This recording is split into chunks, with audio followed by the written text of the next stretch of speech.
Hello, everyone, and welcome back to the Nourish Sensitive podcast. I'm your host, Leah Tarleton, and I'm an advocate for holistic wellness, soulful living, and helping sensitive souls find their unique path in life. This podcast is a space for honest stories and meaningful connection for and by sensitive humans like you. It's a place where we celebrate sensitivity as a strength and where deep feelers, creatives, intuitives, and neurodivergent folks are invited to show up exactly as they are. Each conversation that we have here on the podcast is part of a larger mission here at the Nourish Sensitive, and that is to build a more nourished, interconnected, compassionate world by encouraging sensitive humans to share their stories and trust their gifts and grow together. So wherever you are today, I invite you to take a breath, settle in, and receive whatever insights or resonance that this episode holds for you. And I'm so glad that you're here. So today's guest is a friend of mine. Her name is Bettina Schelkle. She is a longtime yoga practitioner with over 15 years of personal practice and nearly a decade of teaching experience in yoga. And alongside her professional career, Bettina has taught yoga for many years part-time, gradually deepening and evolving her approach and her philosophy.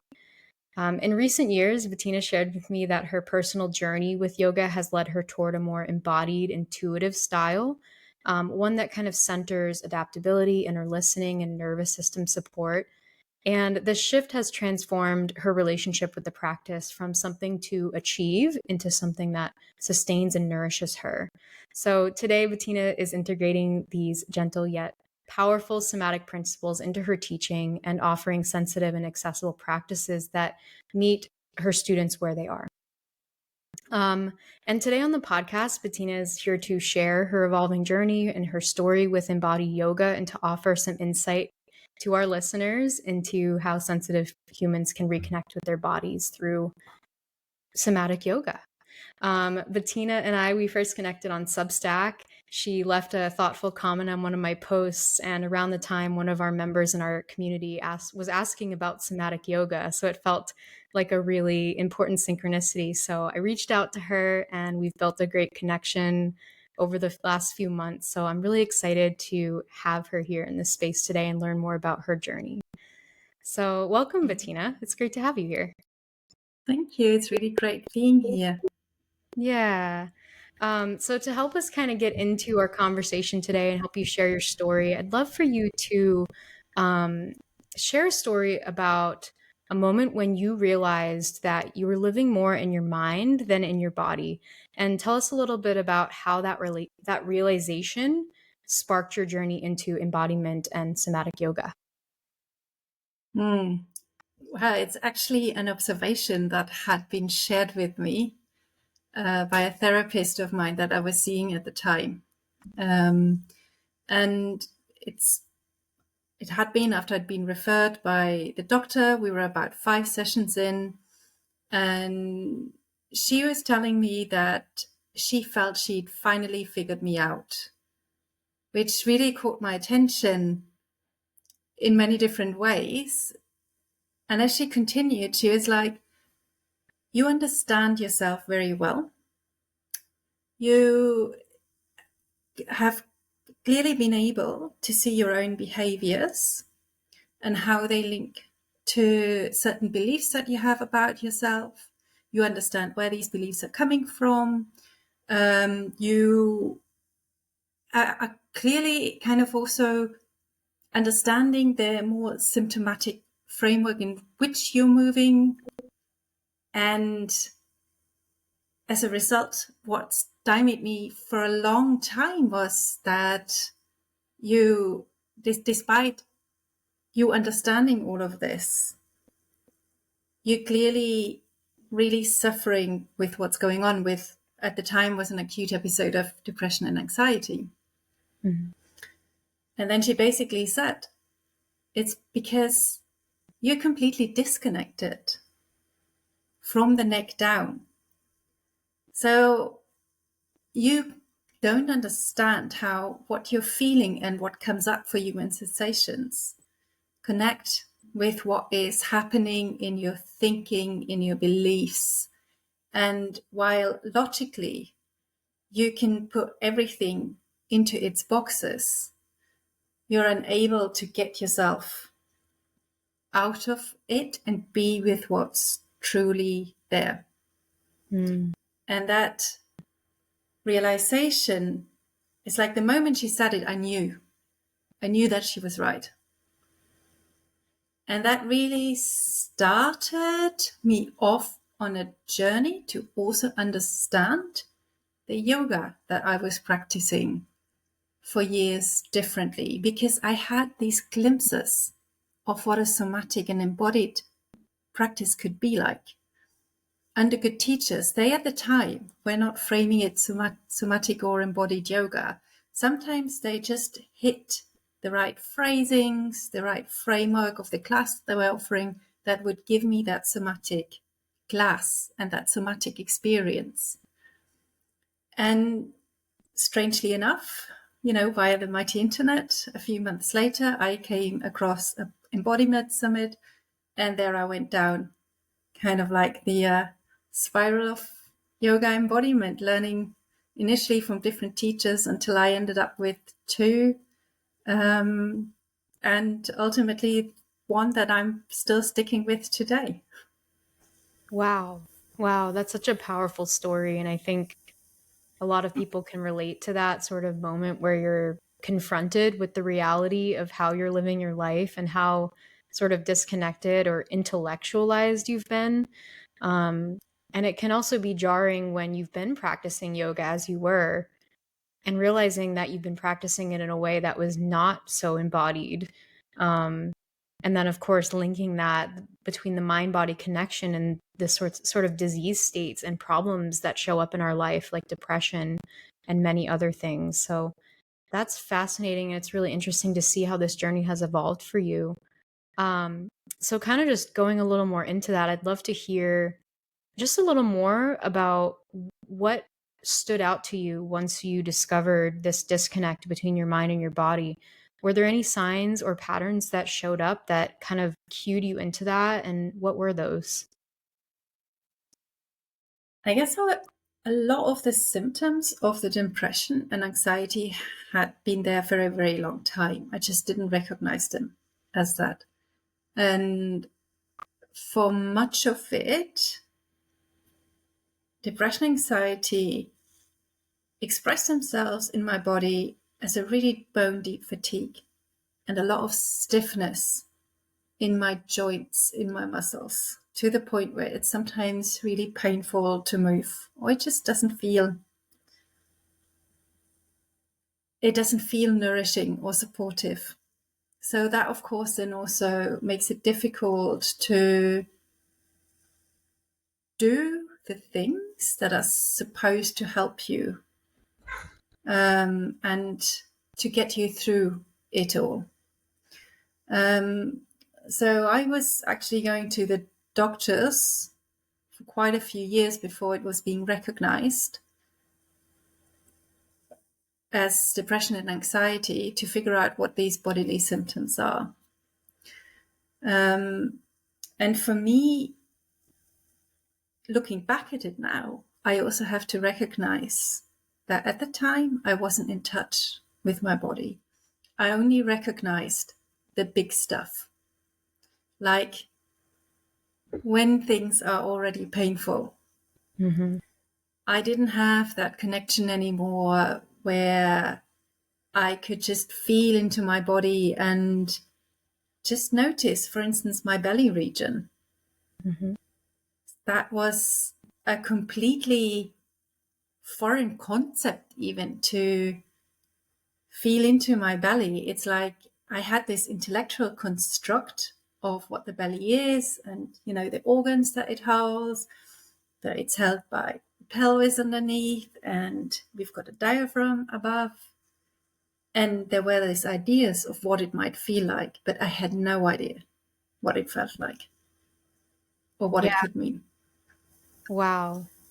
I can imagine that that must have been extremely transformative when you started to actually feel again. And I think what you shared speaks to the disconnect that is very present in our world. Um, as a healthcare professional myself and a clinician, the mind-body connection is not something that we are taught in our schooling. It is not, it's starting to become more common, but when I went through school in my undergraduate degree and when I worked in hospitals and skilled nursing centers, this was not talked about at all. And not only that, if it were talked about, it was most likely seen as something woo-woo or just like not evidence-based or just sort of out there, and it wouldn't be given any time. But it is starting to become more mainstream, and it's interesting to hear your experience of that. I'd love to hear more about what changed for you when you started to move beyond overthinking and intellectualizing, and how did it feel to sort of begin listening to the wisdom in your body? A relief. I guess that's the main word to describe it. But it wasn't easy to get there, and I would even go so far to say that I'm not even there yet. It's going to be a continued journey for a few months and years yet, probably. Also because, of course, I didn't have a clue how subtle sensations could feel in my body. I didn't have a clue how certain things express themselves in my body unless they screamed at me with pain or through numbness. And while in acute phases of when my mood is slower again and I'm more anxious, the pain and the stiffness and the fatigue are very present. At other times, there was just a lot of numbness or a complete disconnect to what was happening within my body. So I really had to learn to feel again, to feel into those subtleties. And there was one yoga teacher / Feldenkrais practitioner that really helped me a lot with that, because a lot of the Feldenkrais approach actually requires you to bring down the movement to a very, very small movement and do it very slowly, very gently. So imagine yourself lying on your back, ideally on a comfortable surface, and just very slowly rolling your head from side to side. And then feel into that, the sensations as the back of your head is rolling on the floor. Maybe it even feels like there is sand, the weight of sand kind of like transitioning over to one side to the other. And with these type of practices, I then started to build a connection to my body again. And that's still happening and ongoing. And as I'm building that reconnection to my body, I'm also learning to recognize more subtle sensations again, to recognize maybe early signals of when I'm realizing I'm spiraling down again. I'm learning to also trust myself again. And this, it kind of like comes all together, because at the very beginning, I actually still needed that analytical approach, that very structured approach to get back into my body. Whereas now I'm starting to become freer with it. And that's a really lovely feeling. It's still sometimes quite scary, but there is also a huge amount of relief. Yeah. I think what you're describing, what it brings up for me is just this journey back to ourselves. And I do a sort of coming home, put words to it. And I think you described that journey beautifully, just highlighting how it's a process. It's an evolving process, just like you are, and you're never quite done with it. Because the body is always changing itself, and there are always deeper and deeper layers that we can feel into. And that's a skill that you have to practice ongoingly. So just for our listeners, like taking that in and understanding what Bettina is saying, it's a process. It's not like yoga. Yoga teachers talk about this all the time. It's like, this is a practice. It's not something you do and then you're just perfect at it. And I also liked how you described, the fear that can come up. There can be, when you start feeling your body and nurturing that connection, you're not just going to feel good things, although that is part of it.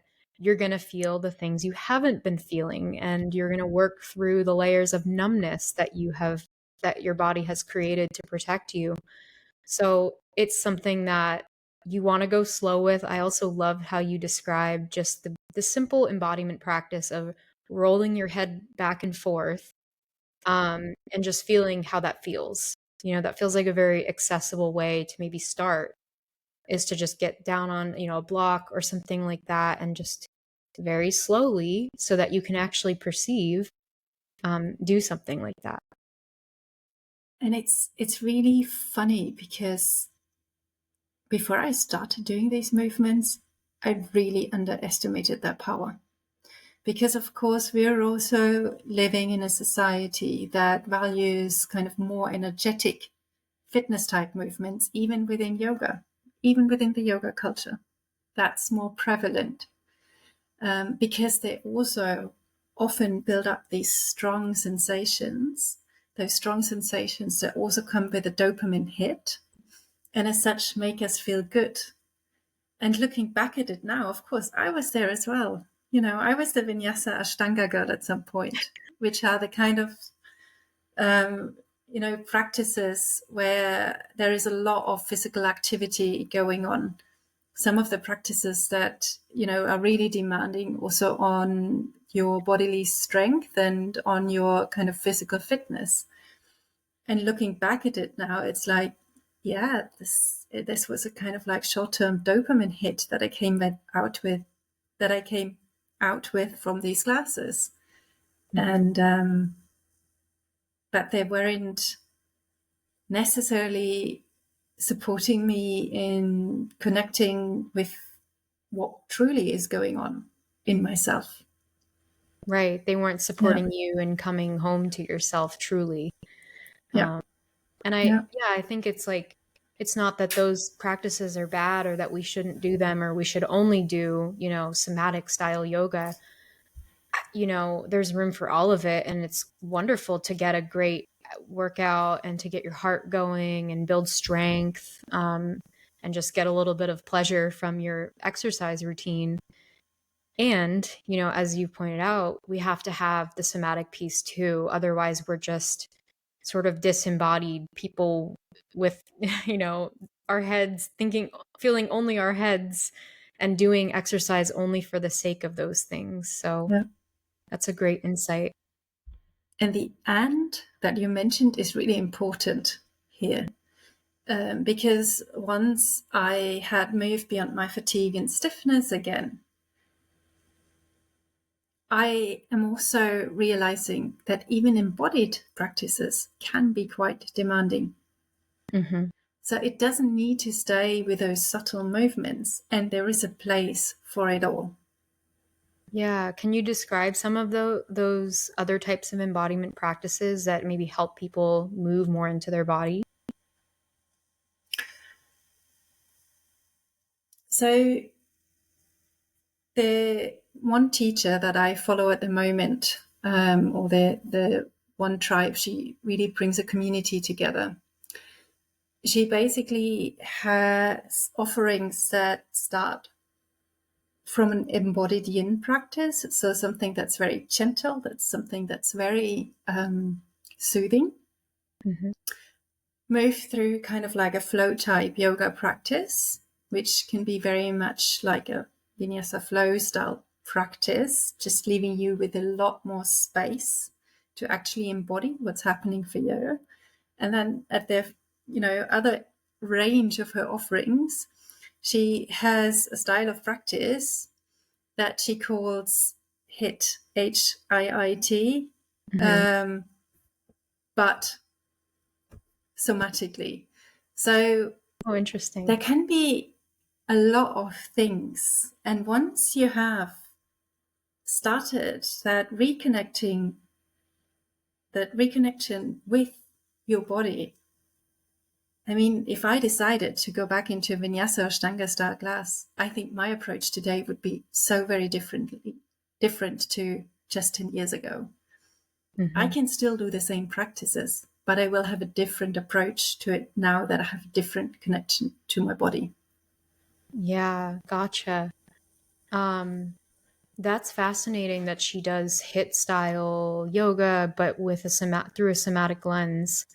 And I sort of the thought that came to mind for me, just with my own embodiment journey, when I was younger, I used to work out quite a lot, and it was really driven by body image issues and wanting to be thinner. And um, as I healed and as I got more into my body and worked on myself, my trauma, I started to notice that. And what I noticed was that I was never really exercising in my body. In fact, Mm. exercise was a form of disembodiment for me. It was a form of getting out of my body because I didn't like how I felt in there. Um, so, just for our listeners, I'm sure that there are many, especially women, who can relate to that story. Um, and what Bettina offers and what your teacher offers is the best of both worlds, right? Exercise for strength building and cardio and all of these things that we care about for our health reasons, but also for the sake of, again, coming back home to yourself and not making exercise a form of self-hatred, body hatred, disembodiment. Um, for our listeners, can you talk more about what style of yoga you were doing before and maybe define those a little bit? Because I know I'm not well versed in the different types of yoga. So can you kind of define where you were and where you are now? I find that always a very, very difficult question to answer, simply because I have, through the experiences that I've had in Ashtanga and Vinyasa, but then also teacher training that was more like Hatha. And then a restorative yoga teacher training, it's a kind of a combination of it all.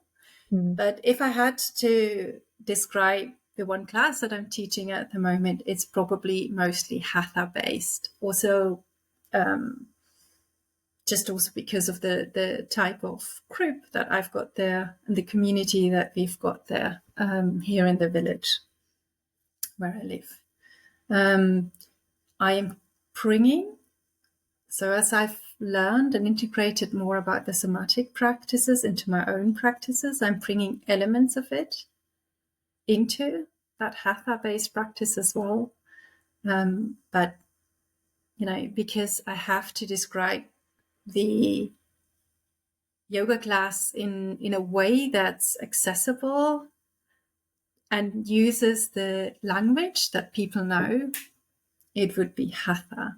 Saying that, kind of currently playing with the idea of also looking into ways where I can teach and integrate a lot more of these somatic approaches that I have been experimenting with and that I have been playing with for my own practice over the last few years into my teaching.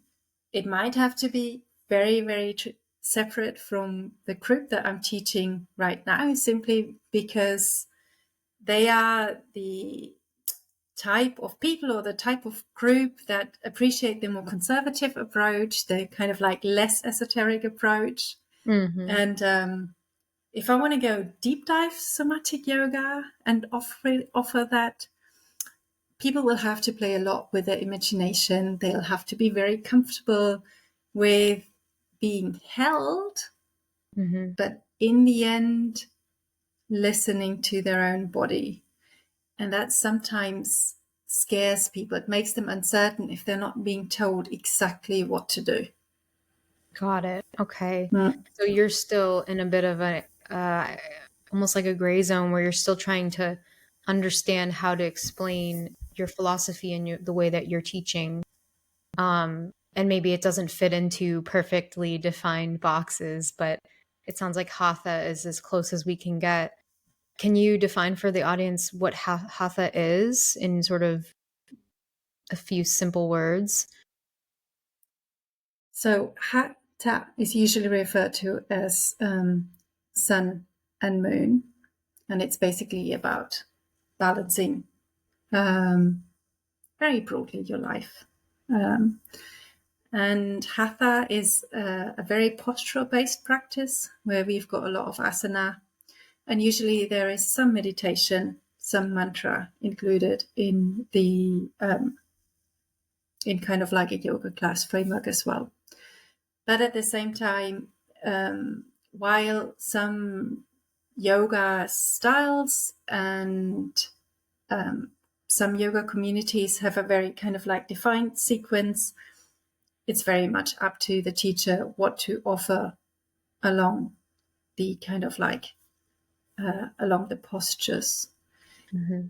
Hatha in that way is very open.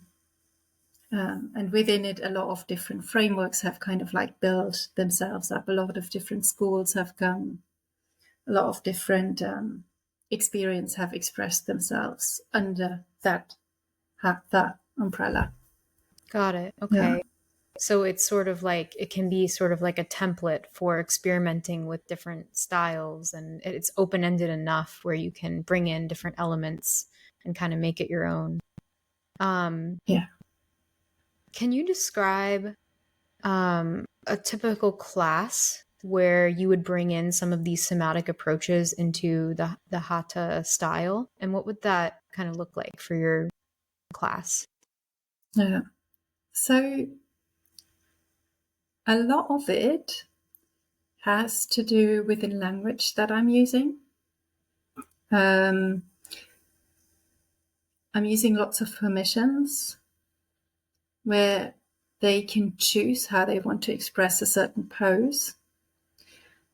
I am using permissions as to how they can approach the practice. I also, particularly at the beginning, use a lot of these very slow, subtle movements that I mentioned earlier, just to build that connection.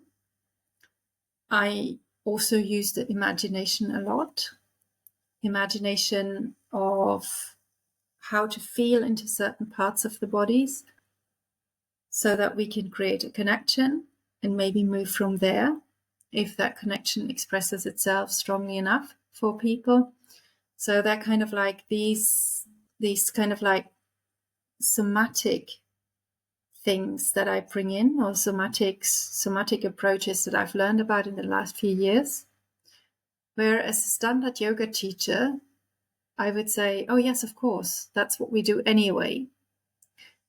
And at the same time, when I think back about many of the experiences that I had in class, or how I have even been taught during my yoga teacher training, we have never learned how the framework of somatic and embodied yoga can look like, and what it means to bring in intentionally certain elements so that you elicit a specific response from your students.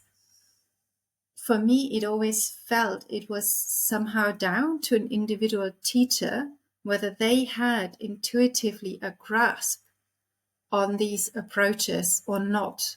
And if they had this grasp on these approaches, they wouldn't even do it consciously or wouldn't be able to explain what they're doing.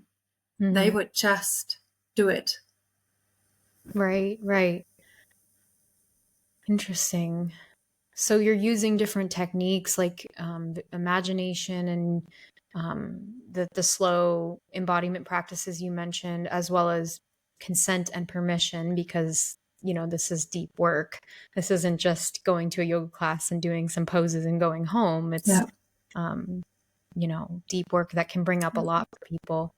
What would you say is your intention when you go into these classes for your students, and what kind of feedback have you received? So at the moment, the intention is to really help them connect with their body and express what is present for them.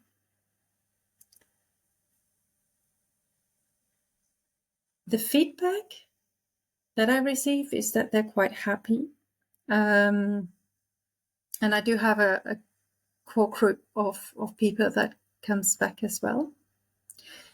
At the same time, I'm very aware that there is still a huge discrepancy between what I could offer and what I'm actually offering.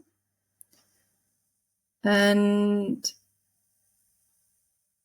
that was for a very long time a discrepancy that I felt when I was opening myself up to the somatic experiences in my own practice, but at the same time wasn't ready to bring anything into my teaching yet.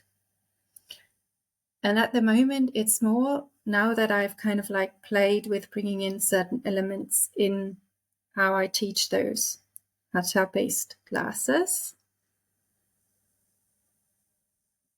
I feel I have a lovely group of people, but they're quite conservative and some of them quite elderly. So for them, some of these very open practices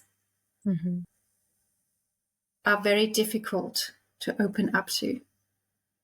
They find their comfort in being told exactly what to do without necessarily understanding what I'm offering to them when I say, see how this pose expresses itself today. Does it need to stay in movement somehow? Do you need to stay in stillness? I need to give a lot of extra guidance, like the two options that I've just mentioned. Or even, do you want to close your eyes here or not? For them to be able to make that connection. And this is why once I hopefully at some point am ready and find spaces, or when something opens up for me to teach what I think kind of like a truly somatic class, it will be a completely different experience anyway. And I wouldn't even describe it as Hatha based anymore. Yeah. Would you be willing to maybe close your eyes and imagine what that class would look like, and just for the benefit of our listeners to understand what somatic yoga is, because it sounds like your current group is not yet ready to receive that. So maybe take a moment and just kind of picture it and put it into words. So there's definitely a soundscape, so music, that's going to hold us all. And there'll be a slow start where people can just settle in, where I'm just holding the space for them to move, to arrive, to be with themselves for a moment or two.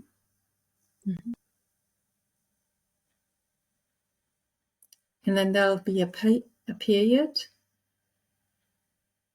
where we're going into a visualization that really takes it deep into the body, maybe into the fluids of your body, maybe into the cell, maybe your bones. And once that connection exists, that's from where we are starting movement. And I'll have a structure, a basic structure for the class, a sequence of poses that we're going to move through. Always sensing from the bones on how it wants to express itself. That's beautiful. And then a soft landing at some point, just so that people can really feel into themselves. Yeah, I can feel the way that you described that. I went there with you. I went there and I saw it and I felt it. And that feels very, very different from any other yoga class that I've personally been to. And it helps me see what you're describing, which is the difference between being told what to do and being guided back to yourself. And yeah. Once you're held in a class where you can just mostly move through it with your eyes closed, because you don't need to look at what the teacher is doing, or you feel secure enough that you're not comparing yourself with the person next to you. It's a completely different experience, and it's a completely different way of moving. Yeah, right, because it's no longer about the class. It's about your experience of, like just connecting with yourself. And yet at the same time, that glass energy is still holding you somehow. Right. There's a space, there's a container for it. Yeah. Which is important because as you connect to yourself, things will come up. And the container, the space, the teacher, the other students help you stay with that. This is very powerful. I've looked into, I wouldn't say I'm an expert, but I've looked into just somatic therapy and just somatic experiencing. And it sounds like this is bringing a lot of that into a formal yoga structure. I'm curious how you see yourself continuing to evolve into teaching this.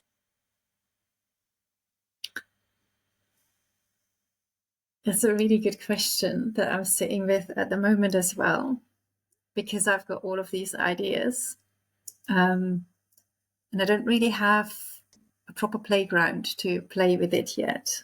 And it's actually the intention for me in the second half of this year to just try out a few different things, in the sense of actually offering these classes. I'm thinking online as well, simply because there's a few people I can immediately think of that might be interested in just being my guinea pigs for 1 or 2 or 3 classes. And a lot of people, they're not here where I live, just outside of Brussels in Belgium. But I know they'd be so open in supporting me with it. And the other thing as well is I'm just going to see whether there is any interest in any of the Brussels studio to kind of offer somatic flow style classes that would allow me to do this. Yeah, I'm really excited for you because, from what you've shared so far, you're on your own journey of becoming here. You started with your own personal practice and your own experience of recognizing and becoming aware that you were disconnected. And then it's just become this journey of, okay, like, let me understand somatic approaches to yoga and let me bring that into my class a little bit, even if people aren't necessarily ready for it. And then this continued evolving and becoming of, let me try and offer this and see how it lands for people. So you're still, it sounds like, in the early days of bringing this to as an offering. For our listeners, I'd be curious to hear more about just your own personal journey from more structured traditional styles of yoga to this somatic approach. How has that unfolded for you? Like, And what internal shifts have you experienced?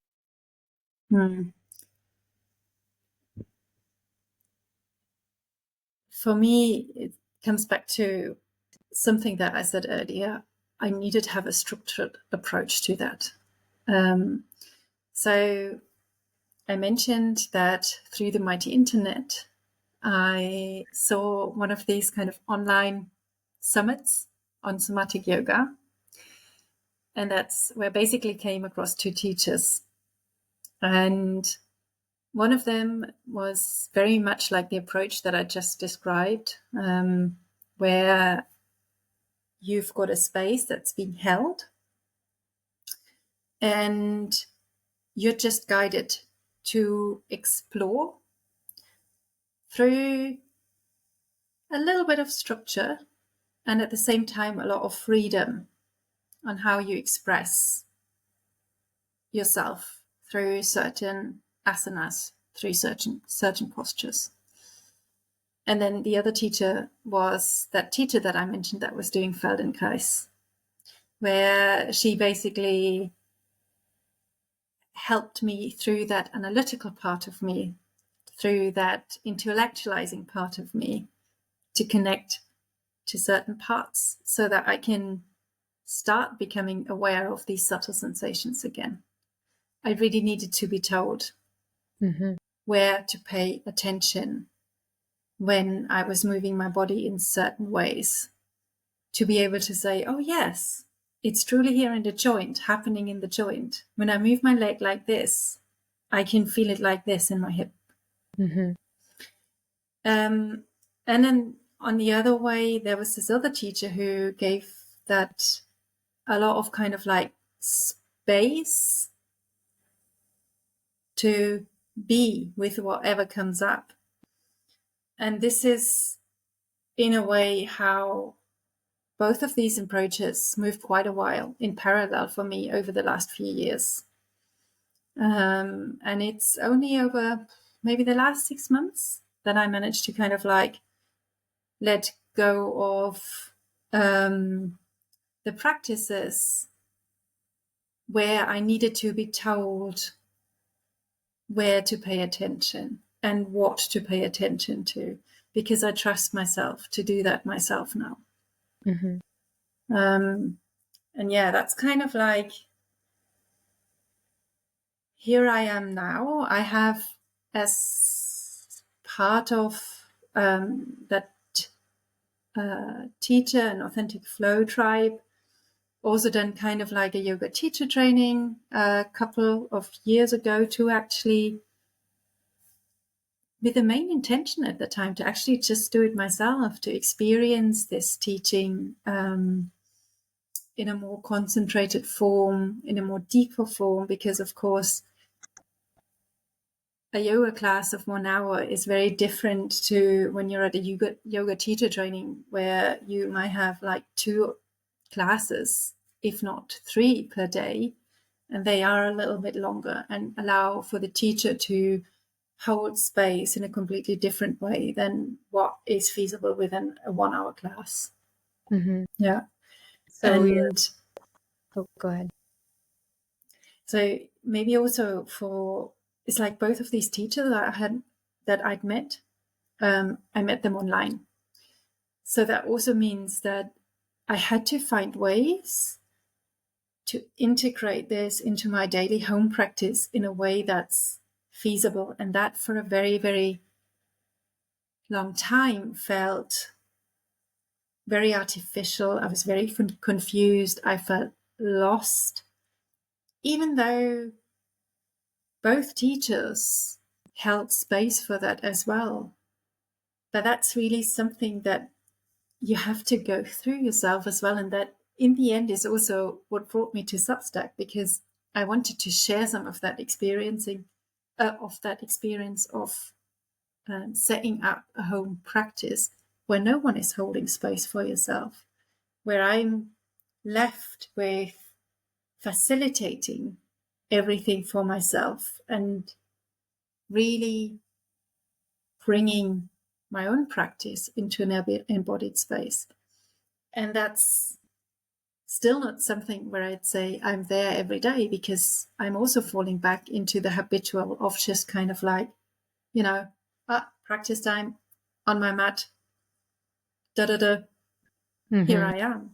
And particularly during a busy day, it's very difficult to kind of like switch from this overanalyzing, intellectualizing brain back into the body and just giving my body free rein. Yeah. Yep.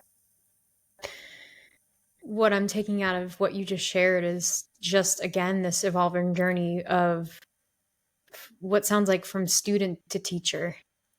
And that's a very long one, because first you're a student or first you are a baby, you know nothing, and you just sort of discover this thing and you're like, wow, okay. And then you're a student, and you're starting to learn and you're picking up these concepts and you're meeting teachers.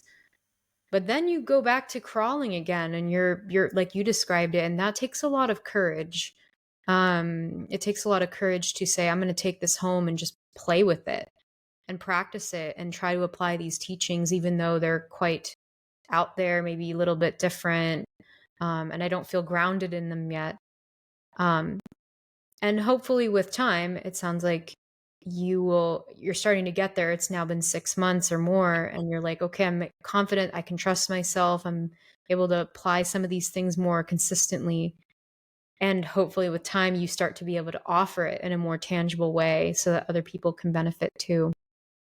So that's a beautiful story. And as you were sharing too, a thought came up of, were there any moments of like sort of milestone or arrival where you were just practicing and you had like a breakthrough or a realization about what somatic yoga is? Yeah, it was in one of those trainings that I did. And I was basically so deep in myself that I was in a state which everyone around me in the community called as the soup. Because at this stage, your mind is generally just one part of the body, not a part. And I don't even know how to describe it, because at that moment, you are. You don't do, you just are. You're just being your body, and you're just letting it express itself. There is, in a way, it's as if it's as if the space around you, the instructions that you're hearing in class, they're not even moving through any of the analyzing features in your brain.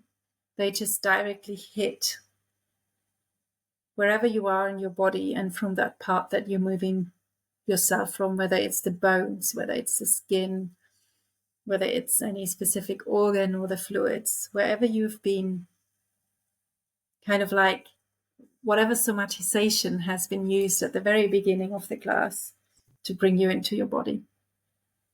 Yeah. Just pausing for a moment and recalling, was there ever a specific memory of, I'm connecting with my stomach, or I'm connecting with my muscles or bones? Can you think of a specific memory where you had a sort of deep connection, and what came out of that? Let me think for a moment.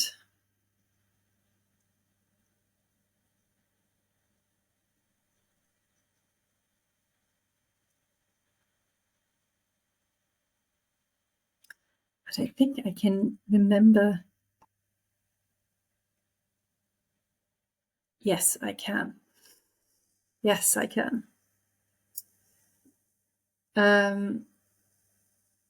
It was a practice that brought us into our bones. And it was so a lot of these practices that one teacher holds, Satu, she doesn't just connect it to the individual, but to the community as a whole, to the world as a whole, in a recognition that we're not apart, but we are all the same. And the visualization that she used was a connection to earth and a connection to our bones. And through that, she basically guided us through her cueing into experiences of our inner strength and our inner warriors. The warriors that basically help us meet the injustices in that world. Wow. And for me, that was one of those practices where I came out and I felt so tall. Not this body that I am right now, but it's that, in lack of better wording, that spiritual body that was standing over me 4 times larger than me. It was very surreal. Wow. Yeah. So what comes up for me in hearing that is that there are not only personal benefits to this, there are also collective benefits to practicing this form of deep somatic yoga, because it connects you to something greater than yourself. Yeah. And that's also part of that is that this teacher actually practices in the Kashmir Shaivism line of yoga. It's a tantric practice, so it comes back to the tantric practices. And I'm not talking about the neo-tantric practices, but the traditional tantric practices, where the idea is that we're all consciousness that has just arisen in the specific form that we are. And we are kind of like one expression of consciousness. We're another expression of it. And we all kind of like arise from that consciousness and go back into that consciousness. But with that realization, you also recognize that we are all one. So when we practice for ourselves, we practice also for everyone. I love that. That's very aligned with what I'm trying to do in the world as well. And maybe that's what brought us together, of just recognizing our interconnectedness and using our own journeys to further that, that connectedness and that recognition, beyond the sort of like esoteric ideas and the big lofty concepts, like further our ability to contribute to something greater than ourselves through our own healing and through our own self-discovery. So to kind of wrap up our conversation, I want to ground this conversation, and I want our listeners to walk away with maybe something practical. So I'd love if you could share, for sensitive humans like us, like ourselves, who maybe feel disconnected, overanalyzing, a head attached to a body, excuse me. What are some simple, grounded ways that they can start to rebuild their connection to their body from your perspective? I mean, what really helped me as an entry point were those very subtle, small movements and just feeling into them. Patience, so much patience. When I'm at home on my mat, it's a completely different experience from when I'm being held from a teacher. So it's also okay to have a completely different experience there and then.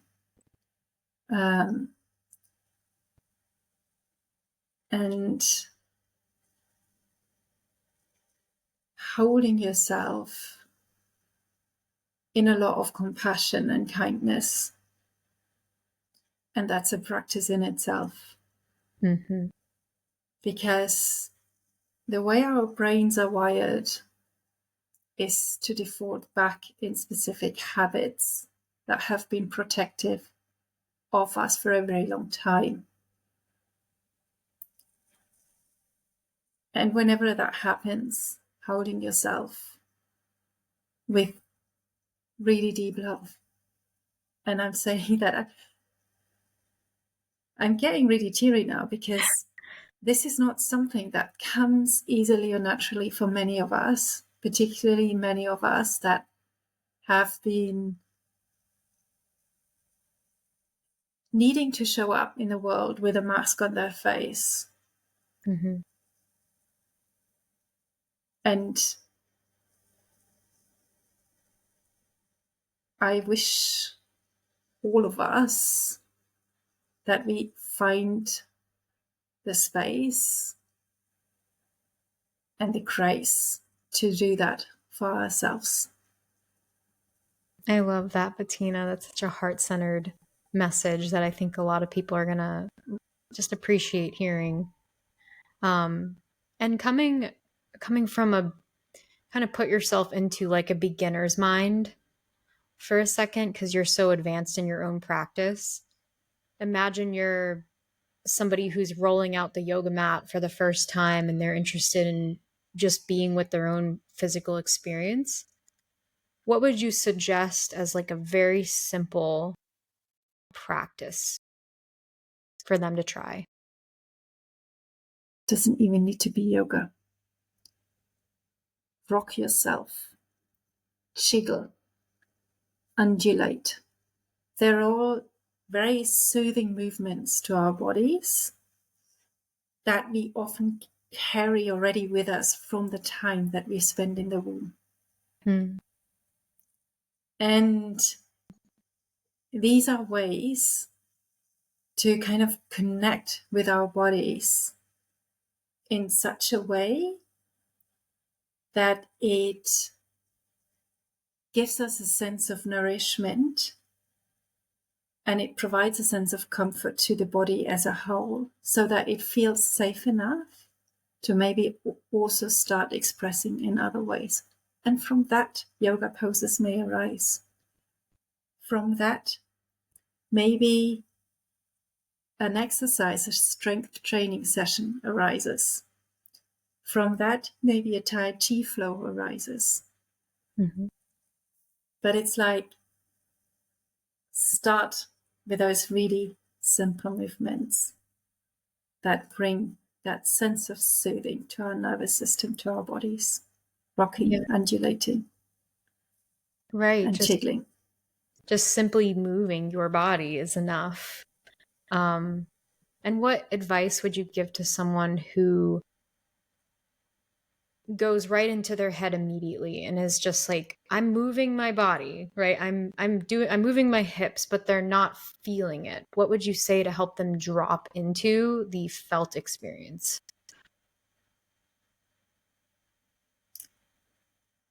I remember being in that place.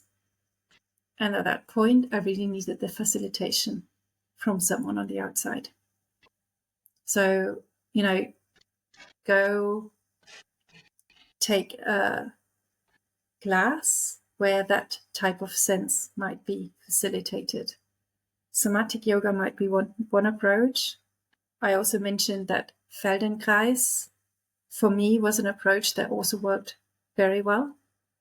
And there might be other modalities that hold the space for you to guide you into those subtle sensations.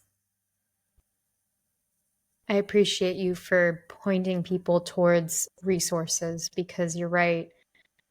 Sometimes we start in and we just are immediately confronted with how intellectual we are. And that alone can be just too much, and you can't get yourself out of it. Totally. And I guess this is also my personal struggle showing up for my home practice because I don't have anyone holding the space. I kind of know what I'm looking for, but it's still very difficult for me to facilitate that for myself. And it certainly isn't something that I manage to get to, if there is anything to get to, on most days. So the days where I'm really dropping into myself and can just be are still fairly rare, which is why I mentioned the patience, that willingness to show up and holding yourself in compassion and love when it doesn't work, because you'll need boatloads of that. This brings us back to what we were talking about earlier of just letting yourself be in a process and be in a practice. You know, we're so trained and so conditioned to think that I'm either doing it right or I'm doing it wrong. Yes, there is no right or wrong. There is no right. There's just being. There really is just being. And this is so simple, but it's not easy. Exactly. So well said. Last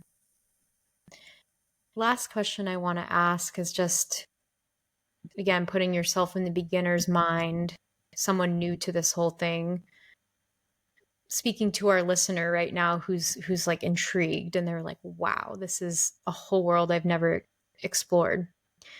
If that person was feeling scared or stuck or even skeptical about all of this, what would you tell them to maybe put them at ease and encourage them to keep exploring? That's a really good question. Because I've been in the place of fear. I've been in the place of resistance. I've been in the place of skepticism, all of it. And maybe because it also hasn't been mentioned, the reason why I'm super analytical and over-analyzing everything also has to do because I'm a scientist by training. So, we are taught to be very objective and do everything step by step and kind of like understanding the context of everything, which is why I'm so good at all of this.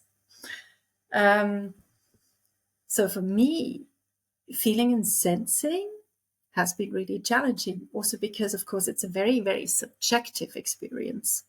So I think, sometimes the mind can be very helpful in also understanding where you're coming from. That sometimes helps. Sometimes it doesn't, but sometimes it does help. And then the other thing is what I've learned with this practice. If there is some reason why you cannot get there where you want to be, whether there's some resistance, some stuckness, be with that first. Be the resistance, be the stuckness.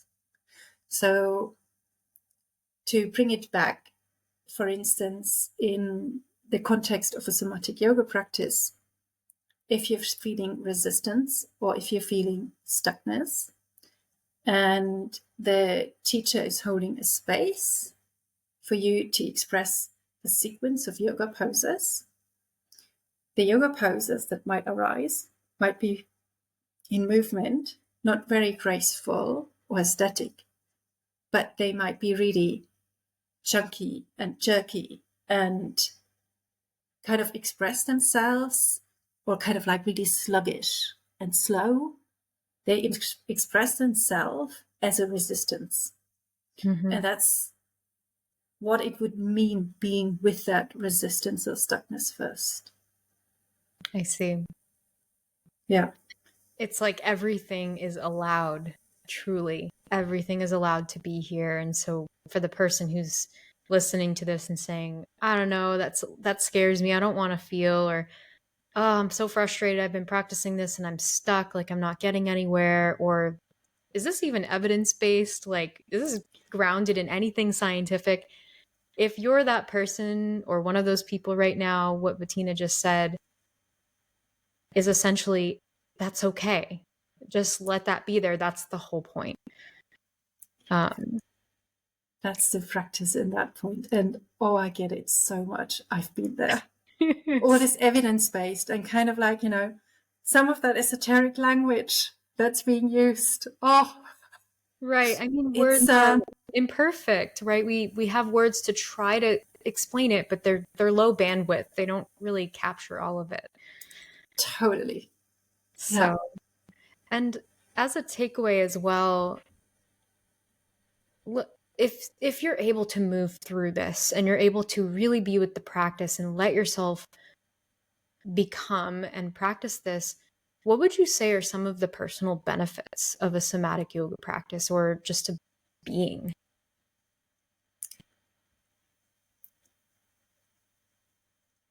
I have been able to see things differently. So my perspective on different things has changed and has really helped in my day-to-day. For me, it also helps me to adjust my own practice a lot more towards what I need on a specific day, because I'm also recognizing what my needs are and can respond to them and be with it.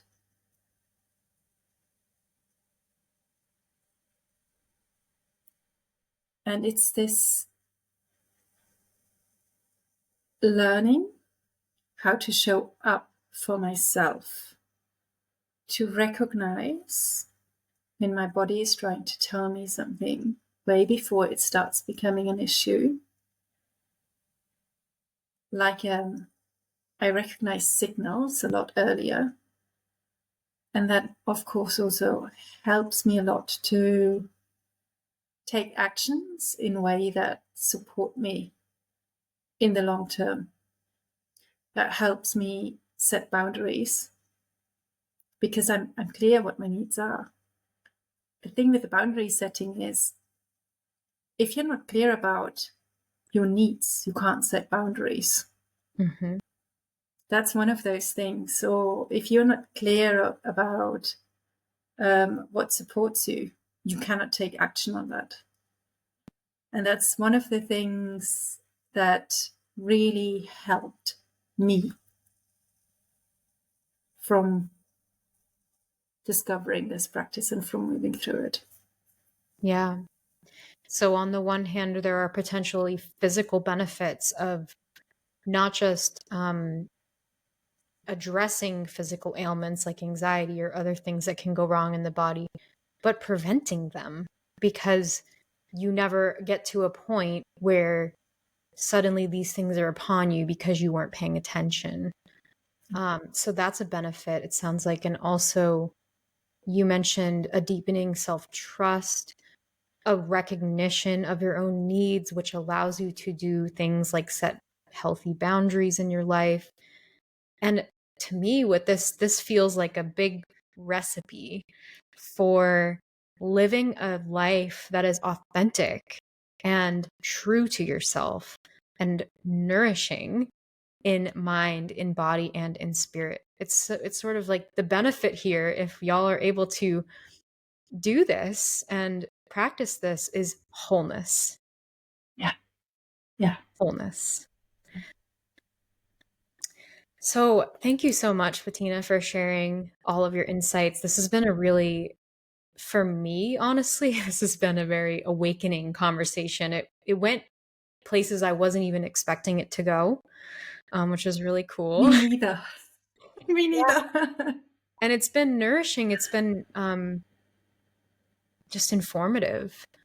So to close us out, is there anything else that you're feeling called to share just from the heart, maybe a piece of encouragement or just a takeaway? Like, what do you want to offer to people who are listening to this at the end?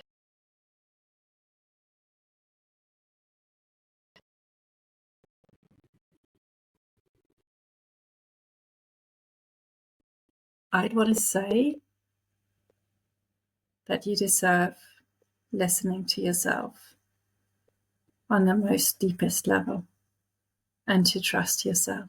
And then you can still make different decisions based on the circumstances in your life. But listen to yourself first. You deserve that. I love that. Yeah. So heart-centered.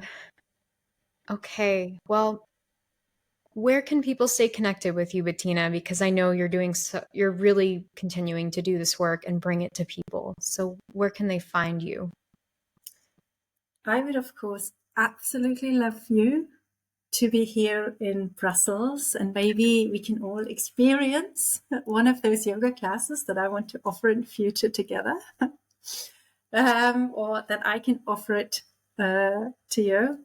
But at the moment, in kind of like the experience of the mighty internet, or the presence of the mighty internet, I am on Substack, so I guess you can probably link that somehow. Yeah, see you nodding.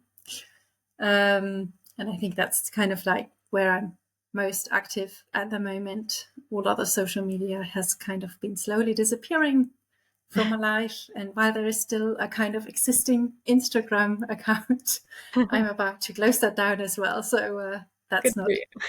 an option anymore. Yeah. What do you share on your Substack currently? So the Substack currently is very much about my experience of my home practice, but this is also where I'm thinking in the medium term to maybe also offer online classes, or maybe find an audience who might be interested in what I can offer. Beautiful. Well, if Yeah. there's anyone here listening who wants Bettina to offer that, do some online classes, leave a comment on this Substack post, because this podcast will be hosted on Substack, and let us know so that she, can start to bring that forward.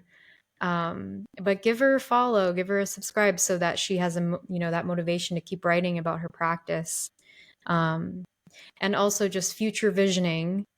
One day the Nourish Sensitive podcast will be bigger and it will reach a global audience. I'm just manifesting that now. So let's just Yes. say there are people listening right now somewhere in where you're located physically. How could they get in touch with you to be able to come to one of your local classes? I think the easiest is to just send me an email at bettina@vibrantlife.eu. Okay. I'll include Yeah. all of that in the show notes so that Thank you. for our current and future people who are going to want to connect with you. Thank you, Leah. And thank you also for just holding such a wonderful space. I agree with you. We went to places where I didn't expect ending up either. I know, and it was beautiful. I think this is going to really land for people. So, thank Thank you. you.